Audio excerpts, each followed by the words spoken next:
I'm the bad guy. Hello, darling. I'm the bad. I'm the bad.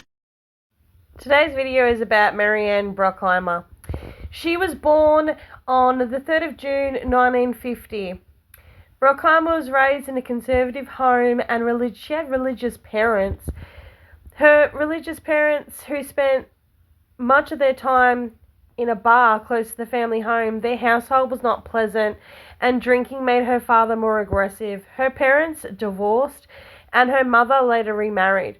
Brockheimer was perceived as a troubled adolescent by what she described as a dictatorial stepfather. Her mother eventually kicked her out of the house. In 1966, age only 16, Brockheimer had her first child, whom she placed up for adoption as an infant. She became pregnant again at the age of 18 by her boyfriend. Brockheimer was raped shortly after the birth of her second child, who was placed for adoption as an infant also. Brockheimer began dating the manager of the Tipser, a pub where they both worked, in 1972. She became pregnant for the third time at the age of 22. 14th of November 1972, Brockheimer's third child, Anna, was born. She was raised alone. As a result, Brockheimer took Anna to work at the pub, and she was said to never feel a need to rush home after regular hours behind the bar. In two 1984 documentary films, A Time for Tears, Brockheimer was portrayed as a single mother who worked well into the night and slept into the day, leaving her 7-year-old daughter at home alone every day. Brockheimer was aware of the problematic lifestyle and wanted to put Anna up for adoption. Friends later said that she treated Anna like a little adult and from a young age expected her to take care of herself on many things and do things on her own. Anna frequently slept in the bar as her mother partied. According to a friend of Brockheimer, Anna was a vibrant youngster who never truly had a pleasant family life. 1966, Marianne Brockheimer shot and killed Klaus Grabowski, a man on trial for the rape and murder of her daughter Anna. The 14th of November 1972, in the act of vigilantism, the case had sparked intense media coverage and public debate. As a result, Brockheimer was convicted of manslaughter and awful possession of a firearm. She was sentenced to 6 years and released on probation after serving 3. Brockheimer moved abroad but returned to Germany after being diagnosed with pancreatic cancer. She died at the age of 46 and was buried next to her 7-year-old daughter Anna. On the 5th of May 1980, when Anna was 7 years old, she had an argument with her mother and decided to skip school. On this day, she was abducted by Klaus Grabowski, a 35-year-old butcher whose home she had visited before several times to play with his cats. He held Anna for several hours in his home, sexually assaulted her, and ultimately strangled her with a pair of his fiance's tights. According to the prosecutor, he then tied the girl up and packed her into a box, which he left on the shore of a canal. Grabowski's fiancée then turned him into the police. Grabowski was convicted to be a sex offender and had previously sentenced for the sexual abuse of 2 girls. In 1976, he voluntarily submitted to a chemical castration, though it was later revealed that he subsequently underwent hormone treatment to try and reverse the castration. He was arrested. Grabowski stated to Anna that he sought to extort money from him by threatening to tell her mother about the abuse. He said his fear of going back to prison prompted him to kill her. So literally, he tried to make out like initially he wasn't going to kill her, but then it was like, he had to kill her because of that, so he didn't premeditate it. Imagine this guy thinking that he's so slick that he's going to get out of a capital murder charge because he said that, he said his fear of going back to prison prompted him to kill her. Like, that's literally just him trying to be like, I did not go there to I didn't try and kill her. Like, I just wanted to rape her. Like, that doesn't sound any worse, does it? Gross. So, didn't work out in his favour. She shot him like how many times? Around 10 a.m. on the 6th of March 1981, the third day of the trial, Brockheimer smuggled a Beretta 70 into the courtroom of the Lubbock District Courthouse, room 157, and fatally shot Grabowski. She aimed the gun at the back and fired several times. Six shots hit Grabowski, who was killed almost instantly. Brockheimer then lowered her gun and was apprehended without resistance.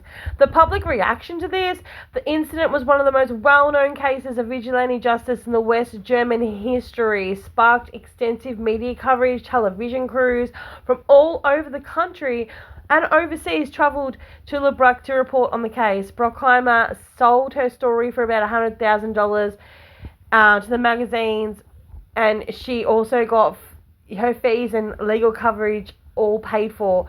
Brockheimer was held in custody, and many sent her messages of support. Gifts, flowers indicate the understanding of her conduct. Nonetheless, some still believe that the constitutional state should not condone vigilante justice. On the other hand, so many people praise this woman, and Stern published her story. So many people praised her. Like, to this day, they say that she was a hero.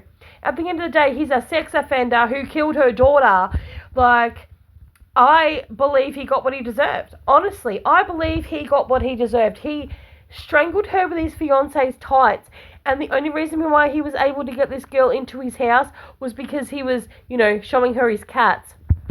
What a creep. Stern, he told people about how her other children were adopted because she didn't feel like she could take care of them. She adopted them out to loving families. And the West German judiciary was criticised for enabling a man who would sexually abuse 2 children to regain his libido. Like, they chemically castrated this gross individual. It's just disgusting. On November 2nd, 1982, Marianne was initially charged in the court with the murder. Later, the prosecution dropped the murder charge after 28 days of negotiations. The board agreed on the verdict for 4 months after opening of the proceedings. She was convicted on the 2nd of March 1983 by the court chambers and for manslaughter. See, he tried to get manslaughter, but he didn't get it, and she shot him 7 times, and she got manslaughter. So it sucks to be him. Marianne married a teacher in 1985. 3 years later, moved to Lagos in Nigeria and lived on a German camp where she found her husband, taught at a German school. She divorced in 1990 after relocating to Silsey. Brockheimer was employed as an aide in the hospital of Palermo. She was diagnosed with pancreatic cancer in Sicily and returned back to Germany. Imagine that, after being that kind of a person that would do that, and then you get pancreatic cancer. That's just a shame. I mean, in 1994, 13 years after the shooting, Brockheimer gave an interview to the, I can't pronounce it, Deutschen Handfunk radio station. The same year, her autobiography appeared with the German publisher Skeletzluft Verlag. On the 21st of September 1995, she appeared on the television talk show Des Elite, where she admitted to shooting Grabowski after careful consideration to enforce the law on him and to prevent him from further spreading lies about Anna. And in a documentary on 2006, a former friend also said that Marianne rehearsed the shooting in the basement under the Tipsa after Anna's murder. She expressed her, like, who cares? She wanted to shoot him. She shot him. He's dead. Like, I don't care that she rehearsed it. But then other people say, that it was just wrong. It's vigilante. Like, someone goes and does that to my kid. I understand. I mean, what do you guys think about this? Do you think that she should have been able to shoot him? Do you think that it was, the vigilante thing went too far? Or what do you guys think? Because at the end of the day, this piece of shit is dead, and Anna got real justice, I believe. Sorry about my punctuation of the way that I say words, because literally, like, some of these words are really, really hard to say, and I already have a hard time, as you can tell, speaking. But I just wanted to ask you guys what you guys think and what you guys' thoughts are. Like, Brockheimer never expressed remorse for her acts of vigilantism. I don't care. Honestly, she's the kind of mother that she thought that she couldn't raise her other two kids, so she adopted them. I'm not really, agreeing with the whole adoption thing, but like, if you don't think that you can look after children and you're going to give them to a better home, I believe that might be better than, some mums are dumping them in bins and shit because they can't look after them and they're hurting their babies. At least she tried with the other one. She wasn't like the best parent in the world, but I think that when she shot that man, she tried to like pay for everything that she had done in her life, and she just wanted to, give something back to that little girl, and I praise her for that. I honestly do. So tell me what your thoughts are. Bye!